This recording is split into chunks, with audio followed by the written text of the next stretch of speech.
और महाराष्ट्र के वज़ीर आला देवेंद्र फडणवीस ने कहा कि अगर 3 ज़बानों के फार्मूले पर हतमी फैसला तमाम स्टेक होल्डर्स बशमूल उदबा, माहिरीन ज़बान और सियासी रहनुमाओं से मशावरत के बाद लिया जाएगा। फडणवीस ने पीर की रात देर गए जनूबी मुंबई में अपनी सरकारी रिहायशगाह पर एक मीटिंग की सदारत की ताकि इस मामले पर गौर किया जा सके। मीटिंग में नायब वज़ीर आला एकनाथ शिंदे, स्कूली तालीम के वज़ीर दादा भूसे, वज़ीर ममलिकत डॉक्टर पंकज भवेर, महकमे तालीम के सीनियर अफसरान मौजूद थे। फडणवीस वसी मशावरत के बाद 3 ज़बानों के फार्मूले पर फैसला करेंगे।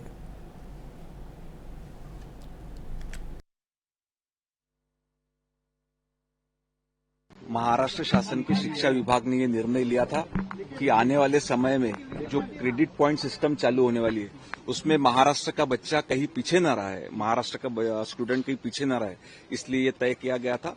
पर इसके संदर्भ में जो कुछ आक्षेप आ गए, जिन्होंने आक्षेप उठाए हुए हैं उनको निमंत्रित किया जाएगा। माननीय मुख्यमंत्री महोदय, माननीय उप मुख्यमंत्री महोदय ने निर्देश दिए कि जिन जिन की इस पे समस्या है उनका निवेदन स्वीकारा जाए, उनका सुन लिया जाए और शासन, महाराष्ट्र शासन की क्या भूमिका थी वो भी उनको समझाई जाए। उसके बाद में उचित निर्णय लिया जाएगा।